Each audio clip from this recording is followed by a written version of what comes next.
Let me guess, you have been journaling for years but haven't found the perfect way to mix creativity, productivity, and actually journaling into one journaling system. Well, today I'm going to share with you the 4 journals that I use in my journal ecosystem, and I'm going to share how I use them, what they look like, what I use them for, and everything that I do in my life that resonates in these journals. I started this ecosystem in June because I really wanted a system that would allow me to be creative, to journal stress-free in some days, to actually have a diary where I journal about things, and to have a 5-year journal. And all these 4 journals really give me a balance when it comes to journaling in multiple different ways. And I'm someone who has been a bullet journalist for 8 years and has never been able to stick with a 1 line a day page. So if this sounds like you, let me show you how I set up my journaling ecosystem. And in the meantime that I talk about all the journals that I use, I'm going to create a new collection in my bullet journal. And speaking of that, let me start with this one. I just created this setup for my journal, which is a junk journal style of bullet journal. And this comes in hand when I talk about my junk journal. But my bullet journal is my primary journal that I use on my day-to-day life. There is where I keep all of my to-do lists, monthly tasks, habit tracker, weekly to-do lists, all of the things that are related to productivity and lists I keep in my bullet journal. With my bullet journal, I also use my Google Calendar. That's where I keep all events and things related to like a future log, but digital. And it's where I also calendar block the things for my day. So in my bullet journal is where I write all the tasks that I have to do for that day or for that week. And then on Google Calendar, I put those tasks in specific times of the day so I can organize my day a lot better. And in my bullet journal is actually where I create all sorts of lists. And right now I'm creating a list for all the movies and TV shows that I've been watching throughout this year. And in here, I'm going to add the movie title, the date when I watched it, and I'm just going to write the month when I watched the movie and give it a rating. And if you want to see the pages that I created in my bullet journal so far, you can watch my 2025 bullet journal setup here in the cards. Also, when I upgraded to my journaling system, I changed my pencil case. I used to use one by Notebook Therapy that was like an open, but I went back into this pop-up pencil cases just because it fits a lot more things. And as you can see, I have tons of things inside. I have my scissors, my X-Acto knife, my glue stick, all the pens that I'm using for the month. And it's obviously really good to have a pencil case that stands on your desk when you're journaling. So this is a must-have, and you can use code CATSPLANNER for 10% off at Notebook Therapy.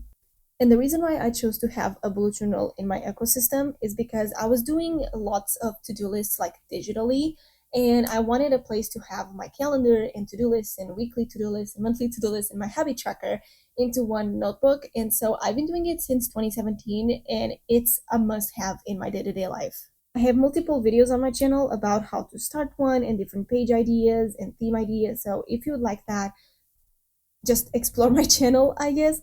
But on my shop, I actually have a bullet journal workbook that you can purchase, and then you have all the tips and the routine that you should have when having a bullet journal, and other tips and tricks and more page ideas and theme ideas if you want to. For me, it is life-changing to have a bullet journal where I can be creative and create lots of different pages. So this is truly a must-have for me, and it's my primary journal in my ecosystem. The second journal that I use in my ecosystem is a junk journal. And right now it looks like this. I don't know if you can tell, but it's pretty thick already, but I've only done probably like 30 pages, and I still have all of these to do. And this notebook is from Archer and Olive. I just decorated the cover with stickers, and I would not recommend to have a thick paged notebook for your junk journal because this is already too chunky, and I still have all of these pages to fill in, and this is going to be super chunky at the end. So I would recommend like maybe a Leuchtturm notebook. That's the one that I'm thinking about using next. But I recommend a thick page notebook if you want to play with watercolors and you don't want anything to bleed through the pages. Just use a notebook like this. I'm happy with this one, but it's just getting too thick. And this is a journal that balances out my ecosystem with my bullet journals. My bullet journal is all about productivity, business, work, all that jazz, and lists and habits. And my junk journal is all about fun and being creative and being stress-free. I love to journal at the end of the day. It's literally my nighttime activity to just unwind for the day. And for example, I created this daily junk page for June, and this is something that it's more like monthly and like productivity type of thing because it's something that you have to do every single day. but I started doing every single day, and then I just grouped some of the days, and I would do 3 or 4 days in one day. And no one was there to say that's not how you do it, you should do it daily. Like, no. And I was posting all of these videos on TikTok, and I felt really happy with how this journal makes me feel creative and allows me to be stress-free when journaling without any restrictions, but I get to be creative and create my own pages at the same time. So it's really a stress-free journal that I can do whatever I want with it. And I have different pages here that are just like about moments or dates that we went through. Then I have more pages that are just like monochromatic ones. I have ugly pages, I have pages that are unfinished, I have pages that are not near what I wanted to create in the first place. I have pages that are still empty because I didn't even start them. And I even have pages that I started at some point, but I don't know what I'm going to do with them yet. So I just left them in there. And there is no rules in that journal, so I don't feel the need to finish that page by the end of the day or by the end of the month. So I would describe my junk journal as really a stress-free journal. And if you like to play with your creativity and have a bullet journal for business and have a journal where you just do whatever you feel like it kind of reminds me of the Rectus journal. Just have a junk journal. It's honestly just for you to add junk to it and to create whatever page you feel like it. And it has been so good to have like a safe place where I can journal with no rules. And it's not that I cannot be free in my bullet journal, but with my bullet journal, I use it more for business and work. So my space to play with things and to be creative is more or less limited, if that makes sense. It's kind of similar to that same concept where you don't sleep at the same space where you do your work. So we should all have a space in our house where we work and a space where we sleep. And it's the same thing with journals. I have my bullet journal for productivity in business and work and all things serious. And I have my junk journal to just do whatever I feel like it. It's my comfort journal, is my junk journal, is my whatever I feel like it journal. And having these two in my ecosystem really balances it out. So you might be asking, what are the other two journals that I use? So in these 8 years of bullet journaling, I have never been able to keep those pages where you write one line a day or you have a gratitude log for the month. Those are never done by me. I never finish one. And so since I read The Artist book by Julia Cameron, that I've realized that journaling is more important than anything that you do in your life. And in that book, she mentions that you should write 3 pages of just morning thoughts and mindfulness thoughts on your diary and kind of reflect on them and do that exercise every single day. And when I started reading the book, I actually did that for a few weeks.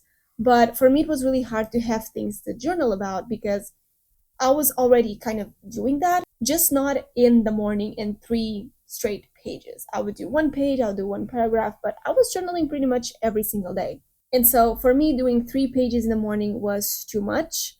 There were days where I wasn't able to do it. There were other days where I would do 4 or 5. It kind of depended on the mood and what I was going through. And I actually have to pause on that book because I was really frustrated with the outcome of it. It was not working for me, so I have to reread it. And instead of quitting altogether with journaling, I decided to divide my journaling into 2 different notebooks. One is my diary, and this is just like an old bullet journal by Luxter. And this is where I write all of my morning pages and all of my thoughts and exercises that I find online about journaling. As you can see, is filled with written stuff because this is my diary. Every time that I have a thought in my mind or something is bothering me, I write in here. And it can be at any time of the day. You just need to make it a routine. So if I don't do it in the morning, I try to do it in the afternoon or after dinner. Sometimes I miss a day because life happens and sometimes you can journal every day, but I kind of make up for it in the day after or so because I journal a lot the next day. And just having a safe journal where you can just dump all of your thoughts and ideas, it's really important because that's where your ideas turn from just thoughts into actually doable things. So when I have an idea or something that I want to create, I usually journal about that and journal with like mental reviews, and I put everything into this journal and then I kind of reread it days later and I reflect on it, and just having that reflection really helps a lot. Now, I don't recommend journaling digitally. Journaling is something that should be done by hand. If you use the diary app on your iPhone just to write things that happen and stuff like that, it's not going to be the same thing if you had a physical journal. So I do not recommend it. Since I left my job and I've been unemployed since the end of December, journaling has been really helping me to create a path in my life, because when you don't have that time block of 8 hours a day, 40 hours a week, where you just work and you don't think about your life, you end up reflecting on the things that you're doing and the path of your life. And if you just do that in your head, it can be awful. So having a journal where you can write all of your thoughts down and all the things that you want to do, it really helps them to come back to life. That's what I've been doing for the past months, and it has been amazing. And if you want extra help, the Artist's Way book by Julia Cameron is a really good help. I have 9 videos on my channel, I think, of all the episodes that I did. I think I did 9 weeks. So if you like to watch those, I'm going to link the playlist down below. But I didn't finish it, and again, I'm going to reread it. And so I highly recommend it that you give it a try if you want to. And that brings me to the final journal that I use in my ecosystem, which is this handmade A5 journal. So I actually bought this notebook when we went to Sintra on our wedding anniversary. I saw a girl there selling handmade notebooks, and I was like, oh my god, this is going to be perfect for my 5-year journal. And the reason why I wanted to create a 5-year journal now is because I just turned 25 at the last day of June. It would be super cool to start my 5-year journal at the 1st of July, officially with 25 years old, and finish the journal right when I turn 30. So instead of waiting for January, I just found a notebook in June, and I set it up the pages for July through December. I haven't set it up all of them because I have to set them up manually, but I already have here some dates, as you can see, and in the first pages of July, I already have some things written on. And then this is the same thing as a 5-year journal starting in January. I just have the 1st of July here, and then all of the 1st of July is until 2029. And in this journal, as you can see, I don't have a lot of space to journal, maybe 1 line or 2 per day. And this journal is just mainly for me to write up all memories that happened on that day. And in this journal, I don't journal a lot. That is in my diary, but I write at least 1 or 2 lines every single day. And it kind of depends on the day. In some days I don't do much, so I can just write that I created a page in my junk journal, or that I hit a milestone on social media, or that I saw something really cute that made me think about someone, or that I catch up with a friend, or that I watched a funny video on TikTok. Whatever it is, I just have to write it in here. And I make sure that I write in here every night or the day after in the morning. But I always try to not spend more than 2 days without writing in it, because then I'm going to forget what I did 2 days ago, and that is not the purpose of having a 5-year journal. Now, one thing that I bought for my 5-year journal was this little date stamp. It goes from 2025, I think, yeah, until 2036, and I'm going to use it for my 5-year journaling and maybe for some pen pal letters. But I just use a black marker, I paint the date, I stamp it on, and I just do that. But you don't need fancy equipment for your journals. Oh, but another thing that I recommend is a clip like this for your junk journal.